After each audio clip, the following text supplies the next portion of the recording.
말씀은 로마서 4장 1절부터 봉독해 드리겠습니다.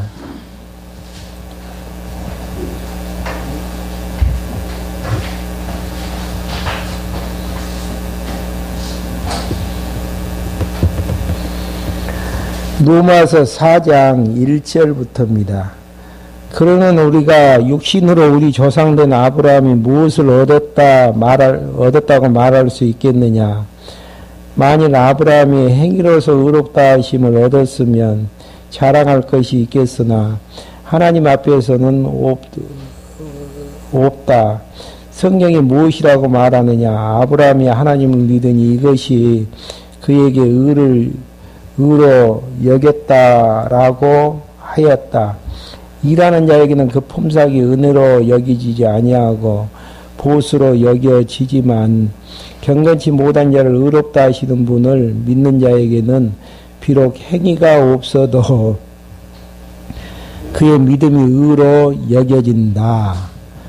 5절까지 봉독해 드렸습니다. 지금 본문의 이치는요, 칭의의 복음으로 양육하는 하나님에 대해서 이제 공부를 하고 있는데요.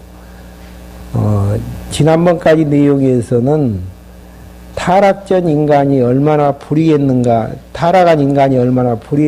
대해서 정리를 한 바가 있습니다.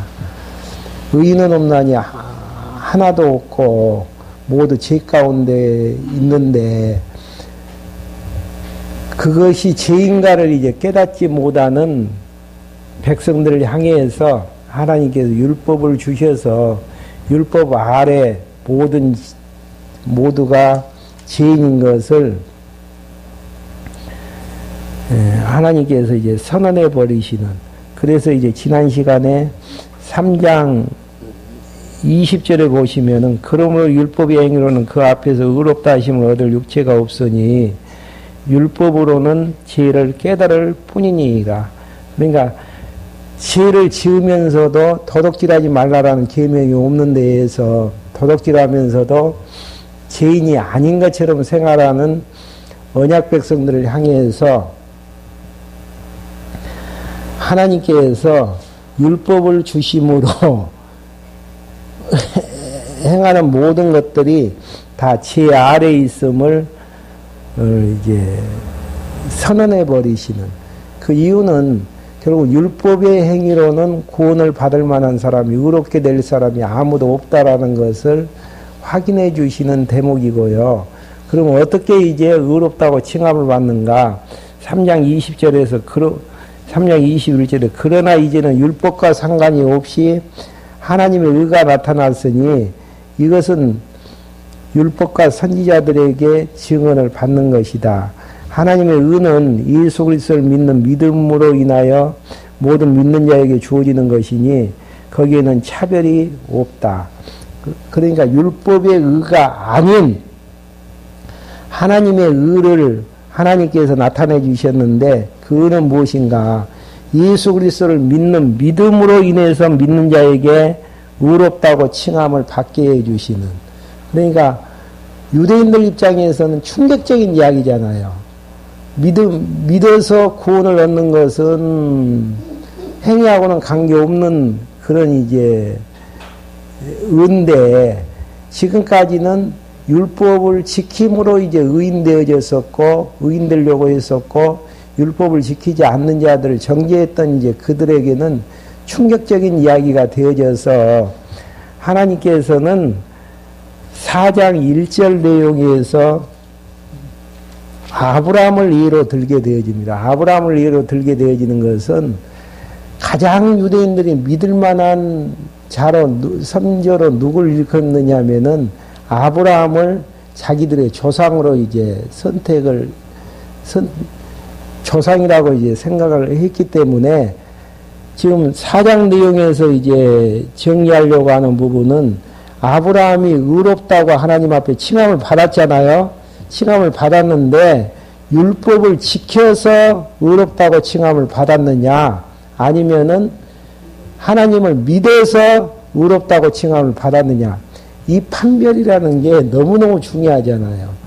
가장 신뢰하고 믿을 만한 대상이 믿음을 얻는 이제 방법에 대해서 정리를 하고 있는데요. 그래서 이제 교환해 보시면 4장 1절부터 22절까지가 의의 실현의 신뢰를 이제 설명하는 부분들입니다. 먼저 이제 4장 1절부터 8절까지는요, 아브라함의 믿음을 의로 여긴 예를 다윗의 말로 이제 설명하는 부분이 나와지고 있습니다. 그러면 육신으로 우리 조상된 아브라함이 무엇을 얻었다고 말할 수 있겠느냐?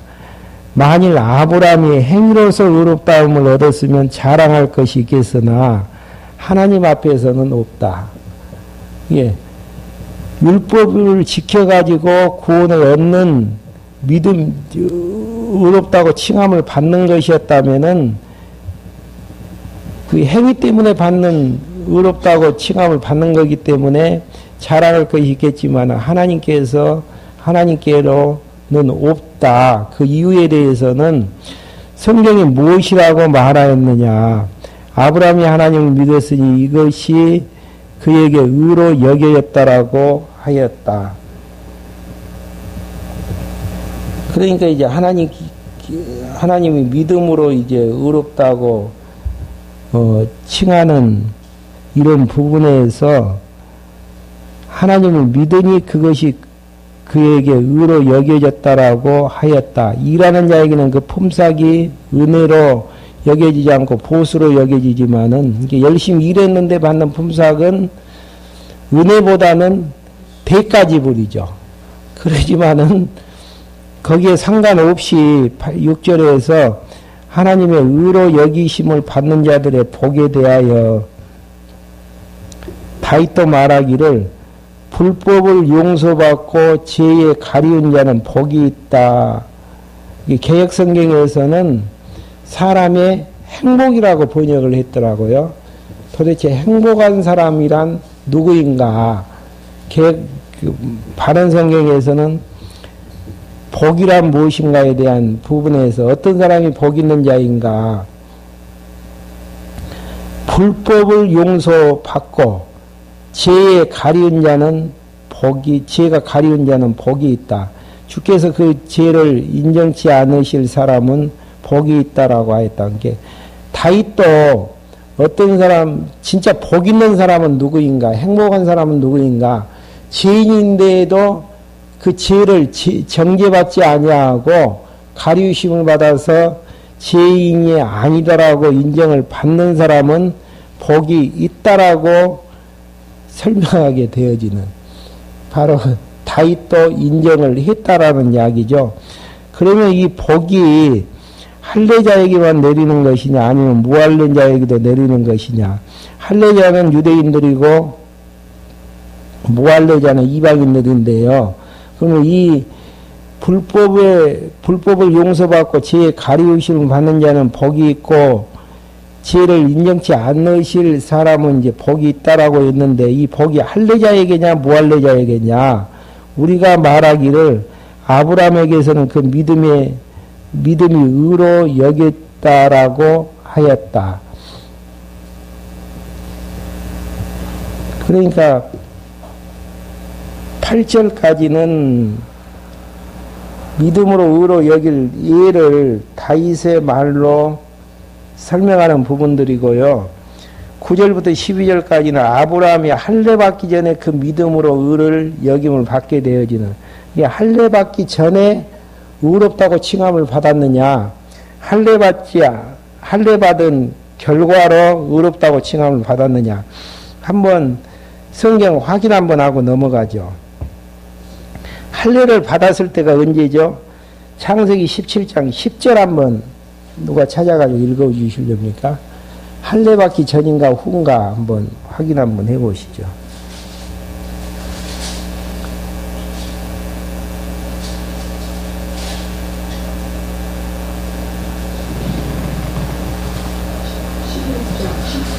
아니 17장 10절.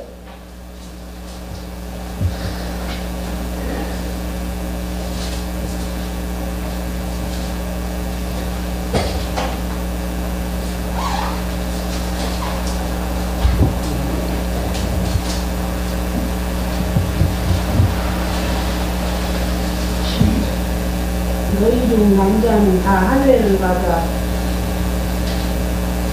이 나와 너희와 내 뒤에 온 후손 살기를 내린 나의 언약이다. 예, 17장 10절에 보시면은 모든 남자들은 할례를 받으라고 지금 이야기를 했잖아요. 그럼 의롭다고 칭함을 받을 때는 창세기 15장 6절 한번 찾아가지고 읽어주십시오.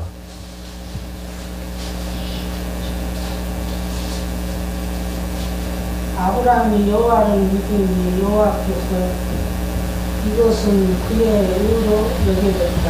예, 아브라함이 하나님을 믿으니 그 의로 여김을 받았다라는 거, 의롭다고 칭함을 해주셨다라는 것. 어느 쪽이 먼저입니까? 할례 받기 전입니까? 후입니까? 할례 받기 전이죠. 할례 받는 내용은 창세기 17장에 나와 있고요. 아브라함이 하나님을 믿는 믿음에 대해서는 그래서 의로 칭함을 받는 부분은 15장 6절에 보면 나와 있는 부분들이고요. 그러니까 할례는 의롭다고 칭함을 받는 결과적으로 할례를 받는 것이지 할례 받은 결과에 의해서 의롭다고 칭함을 받는 것은 아니다라는 거. 사도 바울이 이제 이야기하려고 하는 부분이 그 이야기죠. 9절 한번 봐보시죠. 이 복이 할례자에게만 내리는 것이냐 아니면 무할례자에게도 내리는 것이냐. 이야기는 무슨 이야기냐면요. 할례 그러니까 의롭다고 칭함을 받는 다윗이 말했던 복 있는 사람은 할례자에게 해당되어지냐 무할례자에게 해당되어지느냐라는 이야기는 만약에 할례 받은 결과로 의롭다고 칭함을 받았다면은 할례자에게만 해당되어지는 부분들이지만은 할례 받기 전에 의롭다고 칭함을 받고 할례를 받았다면은 할례하고 의롭다함을 칭함을 받는 거하고는 전혀 관계가 없다라는 이야기로 지금 논리를 전개하는 부분들입니다. 아브라함에게는 그 믿음이 의로 여겨졌다라고 하였다. 그러면 그것이 어떻게 의로 여겨졌느냐? 그가 할례를 받았을 때냐? 아니면 할례를 받기 전이냐? 여기 나오네요. 이게 의롭다고 하나님을 믿으니 의롭다고 칭함을 받았는데 칭함을 받는 그 시기가 할례를 받았을 때냐? 아니면 할례를 받기 전이냐? 할례를 받았을 때가 아니라 할례를 받기 전이니라. 15장하고 17장의 차이점을 이야기를 해줬죠. 이 시간의 흐름을. 그가 할례의 표를 받는 것은 할례를 받기 전에 얻은 믿음의 의를 확증하는 것이니, 이게 의롭다고 칭함을 받고 할례라는 게 뭡니까? 사내 아이 성기에다가 이제 그 상처를 입히게 되어지므로 언약 백성의 표라는 언약 백성이 되어졌다는 표징이죠. 그러니까 의롭다고 칭함을 받아서 언약 백성이 되어진 표징으로 할례를 이제 행했다라는 이야기죠. 이는 그가 무할례자로서 이게 할례 받기 전이니까 무할례자로서 모든 믿는 자들의 조상이 되어 그들도 의롭다 하심을 얻게 하려는 것이니라. 그러니까 할례하고는 전혀 관계없이 믿음으로 아브라함이 의롭다고 칭함을 받는 것은 왜 이제 의롭다고 칭함을 받는가? 모든 믿는 자는 이방인이나 유대인이나 관계없이 선택한 백성들의 조상이 되어 그들도 의롭다 여김을 얻게 하려는 것이었다. 그러니까 지금 신뢰를 드는 이유는 3장 내용에서 율법의 행위로서는 의롭다고 칭함을 받을 수가 없고 더 죄인인 것을 깨닫게 하기 위해서 율법을 주셨는데 다른 의가 나타났는데 예수 그리스도를 믿는 구속으로 말미암아 믿는 자에게 주시는 의인데 그 의가 진짜 믿는 자에게 의가 해당되어지는 부분이냐? 아브라함을 신뢰로 들어가지고 지금 증거를 하고 있는 부분들입니다. 아브라함이 할례 받기 전에 의롭다고 칭함을 받았다라는 이야기는 무할례자들도 믿음으로 말미암아 의롭다고 칭함을 받는 확증이 되어진다라는 그런 이제 내용으로 이제 설명을 할 수가 있는 부분들입니다.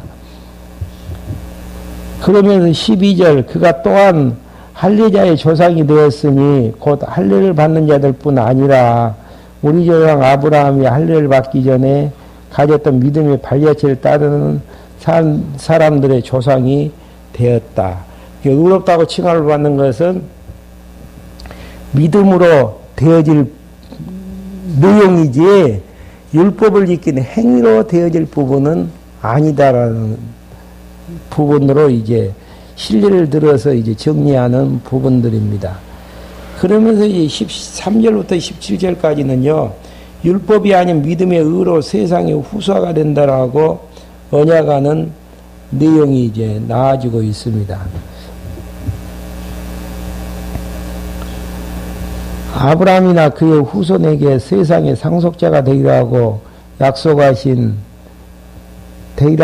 약속은 율법으로 말미암아 된 것이 아니라 오직 믿음의 의로 말미암아 된 것이니라. 만일 율법에 속한 자들이 상속자라면은 믿음은 헛것이 되고 약속은 폐기가 되었을 것이다. 율법은 진노를 이루게 한다. 율법이 없는 것에서는 범함도 없다. 그러니까 율법 저항이 없으면은 도덕질 했는데도 도덕질의 죄가 성립이 안 되어진다라는 거. 율법이라는 것은 죄가 대게 하기 위해서 율법을 주신 이유에 대해서 율법을 지키라고 준 것은 아니에요. 왜 그러냐면은 만약에 지킬 수 있는 율법을 주셨다면은 율법으로 말미암아서 구원을 얻게 만드셨겠죠. 근데 율법을 지킬 수가 없는 것은 지난 시간에도 말씀해 드린 것처럼 갈라디아서 3장 10절에 보면은 율법은 언제 지켜야 됩니까? 날마다 지켜야 돼요. 그리고 몇 프로 지키면 됩니까? 100%. 모든 조항들을 항상 지켜야만이 율법을 지켰다라고 이야기할 수가 있는 것입니다. 그러니까 어저께는 율법을 70점 맞춰서 지켰는데 오늘은 99.9% 지켰다. 그러면 율법을 지키는 것인가? 그건 아니다라는 이야기예요. 그러면 율법을 주시는 이유는 죄인인데도 죄인인 것을 깨닫지 못하고 계속 방탕하게 살아나가니까 율법 아래 가두어서 어떻게 하기 위한 것입니까? 죄인 만들기 위해서. 왜 죄인 만드시죠? 죽이기 위해서. 왜 죽이시죠? 다시 은혜로 살리기 위해서. 여러분들 한번 로마서 배우시니까 율법과 죄 그리고 은혜 한번 책 한번 읽어보셔요. 거기에 보면은 너무 문제제기가 잘 떼져 있으면서 논리적으로 풀어나가는 부분들을 확인할 수 있습니다. 그러니까 율법은 지키라고 주신 것이 아니고 죄인 되게 하기 위해서. 왜 죄인으로 만드시는가? 율법으로 죽여버리기 위해서, 심판케 하기 위해서. 왜 죽여서 심판케 하시는가? 다시 은혜로 살리시기 위해서. 왜 살리시는가? 은혜의 영광을 날마다 찬송하면서 살게 하기 위한 하나님의 섭리의 숨결들이죠. 이게 율법에서 죄인되어졌다라는 정죄 기능에 의해서 죄인되어졌다는 것이 깨달아지면은 은혜로 말미암아 하나님의 의로 말미암아서 해방되어지는 기쁨 속에서 사는 것이 아름다운 것임을 이제 뒤에 보면은 이제 열거하고 있습니다.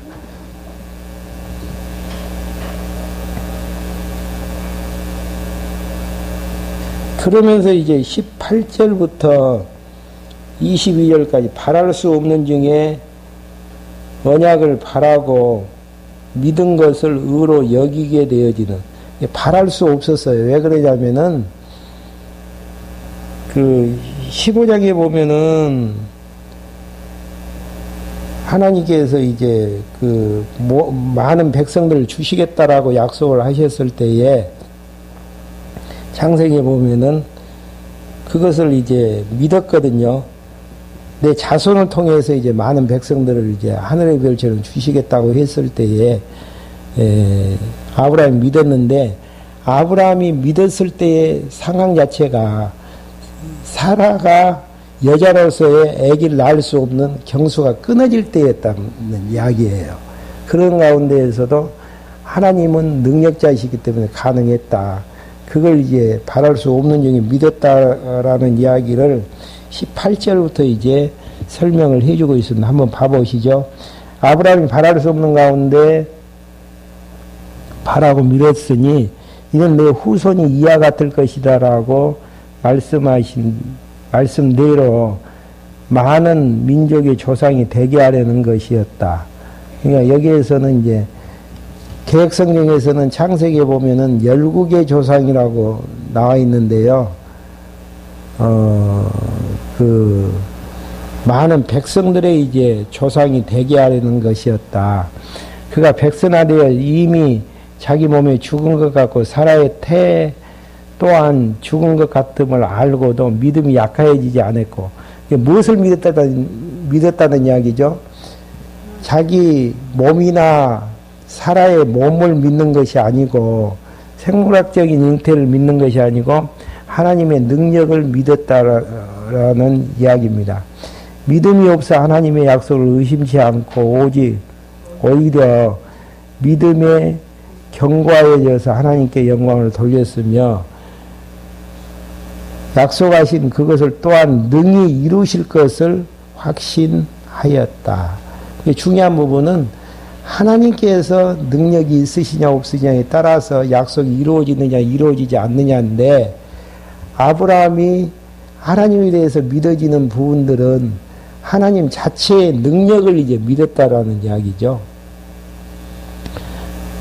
그래서 이제 결국은 의로 여기심을 받았던 그 의 자체가 결국은 실제로 예수 그리스도를 믿음으로 구원을 주시는 하나님의 능력이심으로 이제 드러나지게 되어진다라는 것.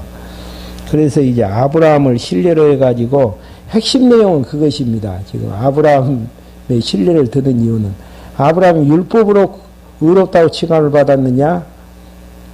율법으로 받았느냐? 율법은 언제 주시죠? 아브라함 이후 500년 지나간 모세 시대 때에 이제 주시는 부분들 봐도 율법하고는 관계가 없는 부분들이고요. 또 할례를 기점으로 본다고 할지라도 할례는 창세기 17장에서 할례 받으라고 명하게 되어지는 부분들이고요. 의롭다고 칭함을 받는 부분은 창세기 15장의 부분, 2장 앞서서 하나님을 믿으니 의롭다고 칭함을 받는 이러한 이제 내용들을 봤을 때에 예수님을 믿어가지고 의롭다고 칭함을 받는 것은 너무나 분명하다, 분명하지 않다라는 이야기입니다. 분명하다라는 논리로 이제 유대인들의 입을 막아버리는 부분들이에요. 왜 그러냐면 자기들만 할례 받는 민족이라고 건방을 떨거든요. 아브라함이 의롭다고 칭함을 받을 때가 할례를 받기 전이냐, 할례를 받은 후냐. 할례 받기 전이기 때문에 무할례, 아브라함도 할례 받기 전이기 때문에 무할례자인 상태에서 의롭다고 칭함을 받았기 때문에 무할례자도 구원에 이를 수 있는 길을 하나님께서 열어주셨다라는 확증으로, 그러니까 얼마나 로마서 내용 자체가 논리적인가를 확인할 수 있는 부분들이죠. 율법을 지켜서 구원을 얻고 의롭다고 칭함을 받는 유대인들을 향해서 그들의 입을 막아버리는 것인가? 죄가 있는데도 다윗의 이제 이야기하는 부분들은 율법을 어겼는데도 죄가 없다라고 가리우심을 받는 자는 복이 있다라고 증가하는 다윗의 내용이라든지 아브라함의 실질적인 의롭다고 칭함을 받는 실현 부분에서도 너무 분명한 내용들이라는 것. 예. 많은 백성들의 조상이 되어졌다라는 이야기는 예수 그리스도를 통해서 예수 그리스도의 시를 통해서 거듭나고 중생된 많은 백성들의 조상이 되어지는 이런 이제 부분으로 이제 확인할 수 있는 대목들입니다. 그러면 이제 의에 대한 실현의 완성을 말해주고 있는 부분들이 4장 23절부터 5장 11절까지 내용인데요. 먼저 이제 4장 23절부터 25절까지는 칭의에 대한 성경 기록이 아브라함과 우리를 위한 것임을 말씀하시는 부분들입니다. 예, 의롭다고 칭함을 받는 주제로 우리가 공부를 하고 있는데, 정리를 하고 있는데요. 이러한 의롭다고 칭함을 받는 이런 이제 성경의 기록이 누구를 위한 것인가? 아브라함은 왜 아브라함을 위한 것이죠? 아브라함이 믿었던 것은 장차 오실 메시아를 바라보면서 믿었고요. 우리는 오신 그리스도를 바라보면서 예수 그리스도의 의가 우리를 이제 의롭다고 해 주신다라는 사실들을 믿게 되어지는 것인데, 아브라함과 이제 우리를 위한 것임을 확인해 주는 내용들이죠. 먼저 23절 한번 봐보시죠. 그것이 그에게 의로 여겨졌다라고 기록된 것은 아브라함만을 위한 것이 아니라 의로 여김을 받을 우리 곧 예수 우리 주님을 죽은 자 가운데서 살리신 분을 믿는 우리까지도 위한 것이다. 예수님은 우리의 범죄 때문에 내어줌이 되시고 또한 우리를 의롭다 하시려고 살아나셨다. 그러니까 예수님이 죽고 부활하신 이유는 우리 죄 때문에 죽으시고 우리의 죄 때문에 우리를 의롭다고 하시기 위해서 부활해 주셨다라는 사실, 우리를 위한 거라는 거. 그러니까 여기는 이제 직접적인 로마서에서 칭의의 복음을 논의하기 때문에 우리를 위한 거라고 하지만은 근본적인 목적은 뭐예요? 하나님이 여호와 되심을 알게 해주시려는 거. 하나님이 여호와 되심을 알게 하시려는 목적 자체는 하나님의 실존과 속성을 증가하기 위한 내용들이라는 게, 서로 대화를 할 때에는 근본적인 이야기를 하면은 붕 떠버려요. 직접적인 이야기를 하면서 마지막 결론 부분에서 단마디로 이러한 모든 것들이 하나님의 약속대로 되어졌지 않느냐. 아브라함이 믿음으로 구원을 얻는, 의롭다고 칭함을 받는 이 자체가 결국은 우리를 위한 것이고, 예수님이 어떻게 우리를 위한 것인가? 믿음으로 결국 예수 그리스도가 우리 죄를 위해서 십자가에 죽으셨고 의롭다고 하시기 살아나시는 이런 부분들이 결국은 우리를 의롭다고 하기 위한 하나님의 섭리의 기결로 이제 정리가 되어질 필요성이 있습니다. 이게 양육의 복음이기 때문에 5장 내용에서도요, 보면은 깊은 내용을 다루지를 않아요. 깊은 내용을 다루는 것보다는 직접적인 이제 칭의의 복음과 관계되어지는 부분들만 정리하고 넘어가는 것들을 확인할 수 있습니다.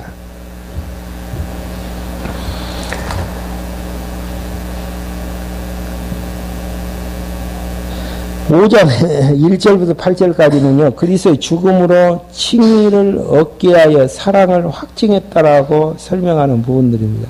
그러니까 그리스도가 죽어서 의롭다고 칭함을 받게 하셨는데, 칭함을 받게 하시는 목적이 무엇인가? 하나님의 사랑을 확증하려고 하는. 우리는 이제 이걸 잘못 정리를 하게 되어지면은, 너무 늦게 정리하다 보면은 예수가 그리스도 되심을 증가하려는데, 최종적인 이제 목적을, 주제를 이제 이야기할 때가 있지만은, 하나님의 사랑을 확증케 하기 위해서 예수님께서 죽으셨다. 직접적인 이유를 들잖아요. 그러니까 참 대화라는 게 어린아이들하고 하면은 어린아이 수준에서 용어도 써야 되고, 어린아이가 이해할 수 있는 부분에서 이야기를 해야지, 참 어려움 당해가지고 힘들어갖고 지금 갈팡질팡하고 있는 가정에 가가지고 하나님이 하셨습니다. 이렇게 물론 하나님이 아시지 않는 것들은 아무것도 없지만은 그 수준에 맞게끔 직접적인 내용으로 이야기를 하면서 근본적인 부분들이 이러니까 이렇게 해서 하나님께서 이렇게 하시려고 하셨겠지 않겠습니까? 라고 이제 이야기하는 그것은 총체적인 하나님의 그 하시는 일들을 정리하지 못하면은 답내리기가 쉽지 않는 부분들이죠. 그러니까 여기에서 이제 예수님이 범죄 때문에 내어주심이 되어졌고 우리의 범죄 때문에 내어주심이 되어졌고 또한 우리를 의롭다 하시기에 살아나셨다. 이렇게 이제 간략하니 정리를 하면서 칭의의 복음하고 연관되어지는 용어와 범위 내에서 지금 설명해가는 부분들입니다. 그러니까 예수가 그리스도 되심을 증거하는 부분들은 구약의 이제 그 약속과 이제 예언에 근거해서 총체적인 근본적인 목적으로 이제 정리를 하면은 될 것 같아요. 그 다음에 이제 5장 1절부터 8절까지는 그리스도의 죽음으로 칭의를 얻게 하여 사랑을 이제 확증하게 되어지는데, 그러므로 우리가 믿음으로 의롭다 하심을 얻었으므로 우리 주 예수 그리스도로 말미암아 하나님과 더불어 화평을 누린다. 왜 믿음으로 의롭다 하심을 얻게 하셨는가?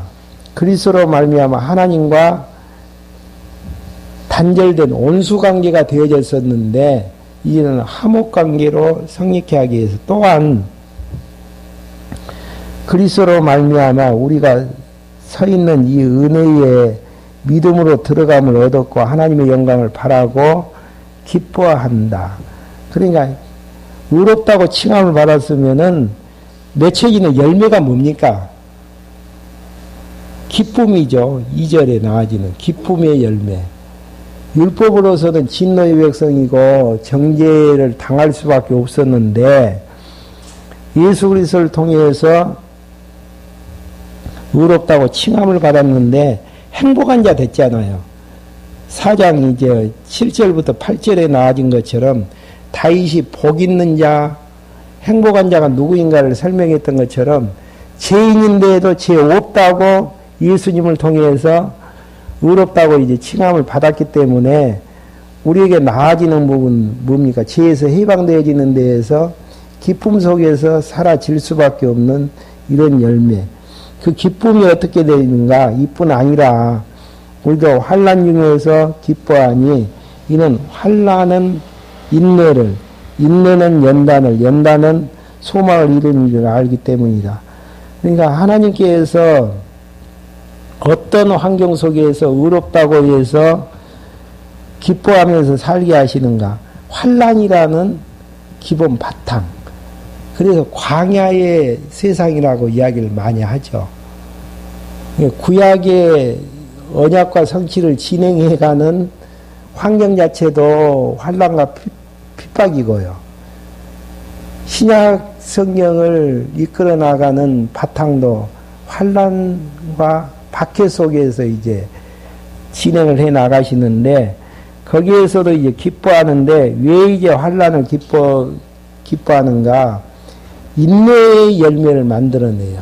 인내를 참고 견딜 수 있는 인내의 열매를 만들어내고, 왜 이제 인내의 열매를 어떻게 맺히게 하는가? 연단, 어떤 환경 속에서도 흔들림이 없는 상태로 이제 연단을 시켜서 그 연단의 과정이 다 끝나졌을 때에 어떻게 되어지죠? 바라는 소망이 이루어진다라는 거. 그러니까 의롭다고 칭함을 받는 환경 속에서 의의 완성이 되어질 때는 언제죠? 어떤 과정을 겪어야죠? 환난이라는 과정 속에서 연단을 받고 연단 속에서 인내를 인내를 받고 인내 속에서 연단을 받게 되어지고 연단 속에서 소망에 이르는 길을 걸어갈 수가 있기 때문에 그렇기 때문에 환난이라는 것은 의롭다고 칭함을 받는 하나님의 백성들의 기본 환경이라고 생각을 하시면 되어집니다. 근데 이제 우리는 그러니까 환난이 없으면은 인내가 없어요. 인내가 없으면은 연단을 받지 못하는 것이고, 연단이 없는 상태에서는 소망에 대한 확신 속에서 살지 못하는 것이죠. 그러니까 역으로 이야기하면은 소망이 있기 때문에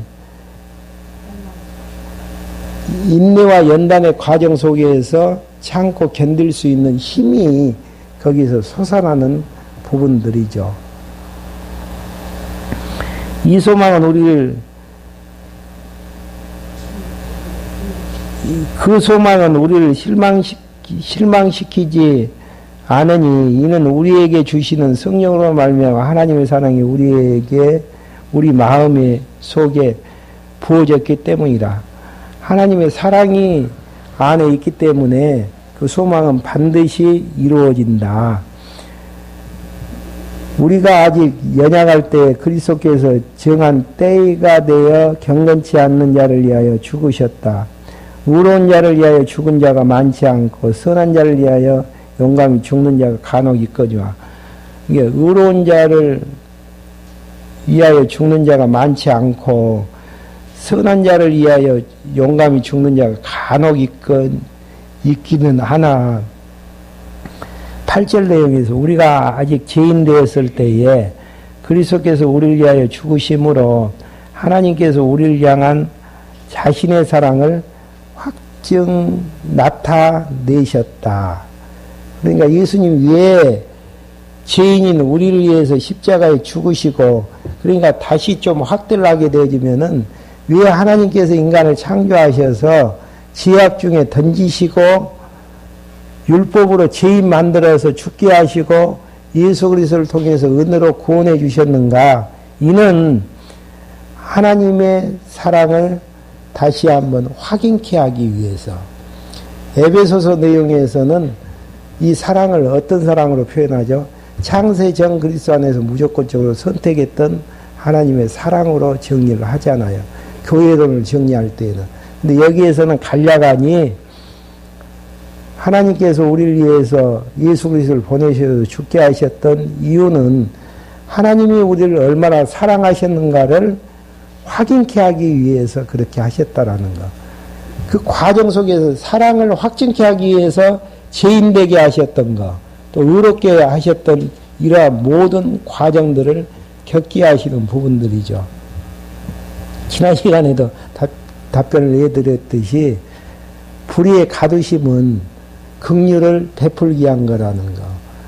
로마서 11장에서 설명을 했잖아요. 그 과정을 불의 속에 이제 들어가는 이런 모든 것들을 하나님이 섭리하셨던 부분들이 있죠. 그리고 거기에서 나오게 하셨던 부분들, 하나님이 섭리하셨던 부분인데 이 모든 것들이 결국은 긍휼을 베풀기 위해서 죄를 지었기 때문에 구원해 주신 것이 아니고 하나님의 사랑을 확인케 하기 위해서 어떻게 하신 것인가? 불의 속에 가두었다라는 거예요. 사도 바울이 뒤에서 그 이야기를 해요. 여기 앞에서는 하나님의 사랑을 나타내기 위해서 죄인 되게 만들었고 그리스도를 우리를 위해서 죽게 하시는 하나님의 섭리.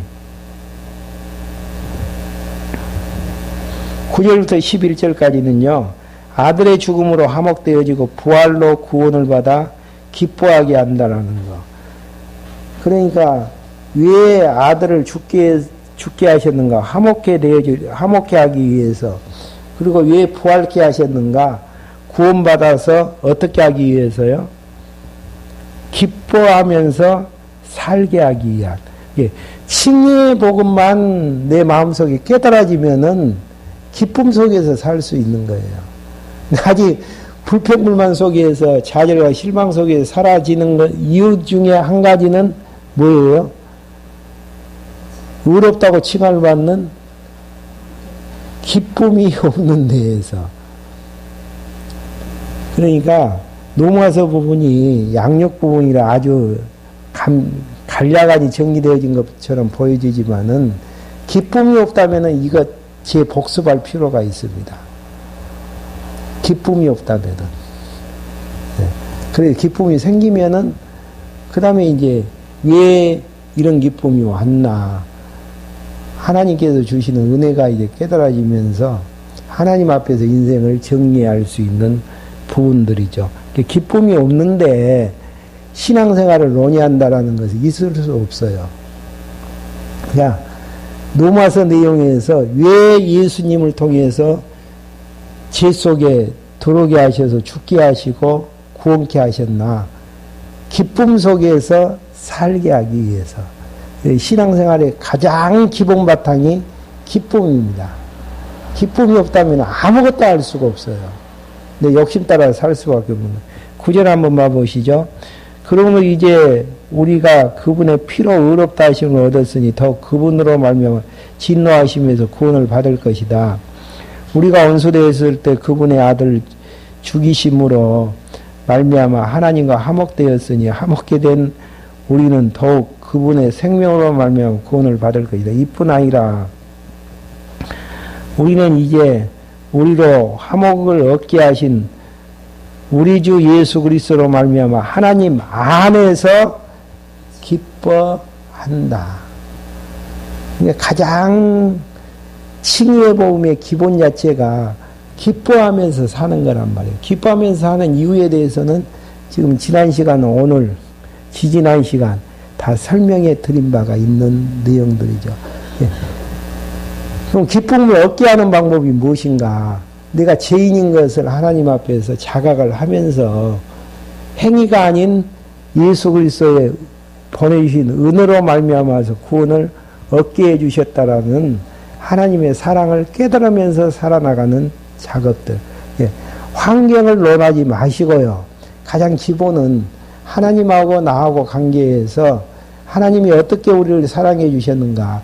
설명할 길이 없잖아요. 하나님이 우리를 사랑해 주시는 그 방법이 없잖아요. 그래서 자기 아들, 외아들 위해서 죄인된 우리를 위해 십자가에 죽게 하시고 의롭다고 칭함을 받게 하시기 위해서 부활시키셨던 그 칭의의 복음 자체가 깨달아지는 것만큼 기쁨이 있고 기쁨이 우리 마음속에 솟아나지는 것만큼 하나님의 뜻 분별하면서 그분을 위해서 살 수 있는 거라는 이야기죠.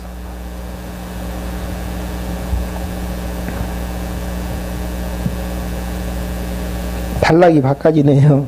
5장 12절부터 7장 25절까지 하나님의 의에 대한 성질은 다음 시간에 계속 정리에 들어갈 수 있도록 하겠습니다. 그러니까 오늘 이제 4장, 5장 중반부에 대한 내용들은요, 율법을 행함으로 의롭다고 칭함을 받는 그런 이제 율법에 의해서 그것이 아닌 하나님의 의가 나타났는데 예수 그리스도를 믿음으로 구원을 얻게 되어지는 은혜의 칭함을 받는 내용으로 이제 정리를 하면서 그게 믿음으로 되어질 부분이 진짜냐 거짓말이냐 근거가 있는 이야기냐 없는 이야기냐 누굴 예를 들죠?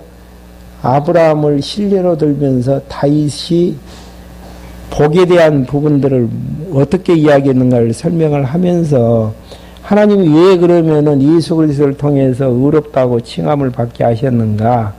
하나님이 우리를 얼마나 사랑하시는가를 확인케 하기 위해서 하나님이 우리를 어떻게 사랑했는가를 그리스도의 죽음을 통해서 확인케 하시려는 내용. 그러면 왜 사랑을 확증해 주셨는가? 기뻐하면서 살게 하기 위한 하나님의 섭리의 부분입니다. 그러니까 예수가 그리스도이심은 조금 더 나아가서 이제 이야기를 할 거예요. 직접적인 칭의의 복음을 예수 그리스도를 통해서 의롭다고 하시는 이유의 핵심 내용은 하나님의 사랑 깨닫고 기뻐하면서 살게 하기 위해서 그게 칭의의 복음을 주시는 목적 중에 한 가지라는 것. 질문 있으신가요? 근데 보면 우리가 여기 유대인들도 보면 율법 이제 구원을 얻기 위해서 율법을 지키잖아요. 예. 그리고 또 보면 우리 일반 교회에서 보면은 자기네들이 그 어떤 일을 행해야지만이 구원을 얻는다. 일단 구원에다가 목적을 두고 있잖아요. 그러니까 보수주의에서는 구원을 얻었으니까 율법을 지켜야 된다. 이런 쪽에서 정리를 하는 쪽이 있어요. 그래서 이렇게 어렵다고 칭함도 보면 구원하고 같이 맞물려서 이렇게 이해를 하는 것도 이해를 돕기 위해서. 그러죠. 네. 그러죠. 이 자체의 본문 내용에서만이 이제 우리가 그 읽으면 구원이라는 그 용어가 없기 때문에 어렵다고 계속 나왔을 때에 그걸 갖다가 어려운 거하고 구원하고 같이 어렵다고 칭함을 받는 그 자체가 죄인에게서 의인으로 승화되어지는 이런 과정으로 이제 설명이 되어지죠. 그 자체가 예. 쉽게 이야기하면 구원을 얻는 부분이 율법을 지켜서냐 아니면은 믿음으로 되어질 부분들이냐 그렇게 정리하면 되어지겠죠. 그런데 부분도 나와 있잖아요. 3장 24절 부분대로 이성으로 말미암아 하나님의 대신 이제 그 죄값을 지불해 주셨고 그 다음에 의롭다고 하기 위해서 칭해 주셨다. 이런 이제 의미도 있죠. 그러니까 이런 본문 내용을 인정을 하면서도 이렇게 어떤 일을 행해야 된다. 그래서 그 목적은 구원을 얻기 위해서. 그러니까 성경 전체를 인정을 하면은 그런 내용들이 안 나와지죠. 믿어지는 부분이 믿어지는 게 내가 믿는 것이냐 믿어지는 주체가 누구냐 믿음의 주체가 누구냐에 따라서 달라지죠. 내가 하느냐 아니면 믿어져서 은혜로 이제 되어지느냐 차이죠. 구원을 그쪽에서는 행위로 많이 구원을 시켜서 예, 행위를 이야기를 하는데요.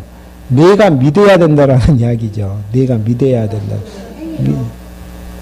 그 믿음의 행위를 내가 믿어야 되는 믿음의 행위에 근거해서 하나님께서 믿으면은 구원을 주시고 안 믿으면은 구원을 주시지 않는다. 이런 단말이 내용 갖고 요리를 하는 부분들이죠. 근데 로마서 이제 믿음에 대해서 이야기하려면은 로마서 1장 16절 17절 내용만 봐도 17절만 봐도 복음이나 하나님의 의가 나타나서 믿음에서 믿음으로 이르게 하느니 앞에 믿음은 무엇이고 뒤에 믿음은 무엇인가. 뒤에는 결과적인 이야기거든요. 그 다음에 앞에 믿음은 언약하시고 언약대로 성취하시는 신실성에서 와지는 그 믿음에 의해서 칭의의 복음에 이르게 하는 믿음으로 이제 설명이 되어지면은 하나님께서 언약하고 성취하시는 과정을 통해서 신실하심을 보여주시는 데에서 결과적으로 믿어지게 만들고 그 믿음이 의롭다고 칭함을 받게 하시는 믿음에 이르게 해준다라는 것. 우리는 믿음을 내가 믿는 것이 아니고 믿어지고 또 믿음으로 인해서 행위가 나오니 그쪽에서는 행위가 먼저예요. 그렇기 때문에 그래도 이제 그쪽에서 믿음의 행위를 이야기를 하죠. 행위가 먼저고 네가 안 믿어주면 하나님도 어쩔 수 없다고 이야기를 하는데요. 하나님이 심판하시는 이유에 대해서는 참되심을 증가하기 위해서 2장 부분에서 다 설명해 드린 바가 있잖아요. 하나님께서 언약하시는데 언약대로 안 이루어주신다고 안 믿으면 어떻게 할 것이냐. 관계없다라는 이야기예요. 하나님이 하시는 일들에 대해서. 앞에서 다 설명을 하고 넘어왔어요. 인간이 불의할수록 하나님이 참되심이 증거가 되어지고 인간이 불의하면 불의할수록 하나님의 의가 드러내기 위해서 심판을 하신다라는 이야기예요. 됐습니까? 기도하고 마치겠습니다. 하나님 아버지, 많은 사람들이 믿지 못하고 율법의 의를 자랑하고 있는 이때에 저희들에게는 지혜의 말씀이 깨달아지게 하여 주셔서 은혜로 말미암아 구원을 얻게 해주신 하나님의 은총을 감사함을 드립니다. 하나님의 사랑을 확증케 하기 위해서 은혜로 구원을 얻게 하신 이 사실들이 마음속에 진정 깨달아지게 하여 주셔서 기쁨 속에서 살아나가는 저희들로 인도해 주시옵소서. 예수 그리스도의 이름으로 기도했습니다. 아멘.